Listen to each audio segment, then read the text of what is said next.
There are now less than few days remaining to the earliest rumored date for the Galaxy S24 Ultra's release. Samsung's next anticipated flagship phone is likely coming in January to wage war on the titanium iPhone 15 Pro Max. Aside from the potentially earlier announcement and release date, we seem to already know a lot about the upcoming device thanks to the wide barrage of leaks and rumors flying around. One thing is for sure, the Galaxy S24 Ultra will be a major step in the Galaxy S series evolution going forward.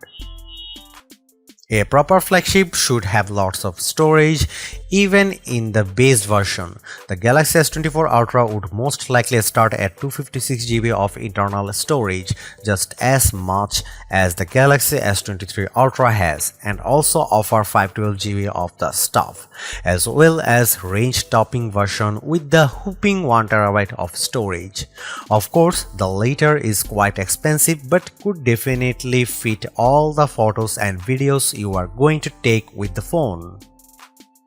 The majority of rumors regarding the Galaxy S24 Ultra design claim that the Samsung might ditch armor aluminum and instead utilize titanium for the frame of the phone. This could make the flagship more rigid and corrosion resistant as well as boost its premiumness.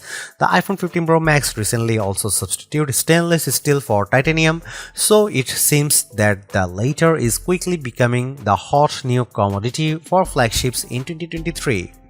This purported change in design would have saved the Galaxy S24 Ultra 1 gram of weight in comparison with the Galaxy S23 Ultra's 233 gram versus 234 gram. This is peculiar as titanium normally much denser than aluminum, so it's quite incriminating that Samsung has successfully shaved off some weight. Below, you see our renders of the Galaxy S24 series, the Galaxy S24 Ultra et al. Yes, it is clear as a day that we shouldn't expect a radically different S24 Ultra. The frame and the display are flatter than the last year's Galaxy S23 Ultra, making for one very iPhone 12, 13 or 14 looking Galaxy S24 Ultra. So expect a super premium candy bar phone with Gorilla Glass Victus 2 front in and back with an S Pen on deck and a mostly flat design. We don't anticipate any changes in the overall size of the phone, as the 6.8-inch dynamic AMOLED display is unlikely to grow in size or shrink to a smaller footprint. In 2023, the news broke that Samsung has headhunted for the chief design officer of Mercedes-Benz China, Hubert H. Lee, who will be head of mobile experience at Samsung and could theoretically introduce design changes to the flagship.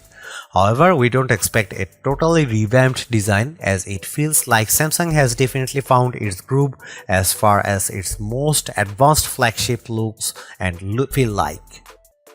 Now the most important part, should I wait for the Galaxy S24 Ultra? You should wait for the Galaxy S24 Ultra if you have kept yourself from upgrading the Galaxy S22 Ultra or Galaxy S23 Ultra and are rocking on an aging Galaxy flagship. Think Galaxy Note 9, Galaxy Note 10, Galaxy S10 Plus and Galaxy S20 Ultra. Upgrading to the Galaxy S24 Ultra from any of those will almost certainly give you insane value and a vast improvement of your overall phone experience. You should not wait for the Galaxy S24 Ultra if you have just scored a flagship in the last 2 years and have no qualms about it, as flagship smartphones have peaked long ago and the overall new tech adoption has somewhat slowed down. Upgrading every 2 years is no longer necessary. Thus, if you have a fairly recent phone that does the job for you just fine, it's somewhat unlikely that the Galaxy S24 Ultra will be the second coming of the praised. Thanks for watching. See you in the next one.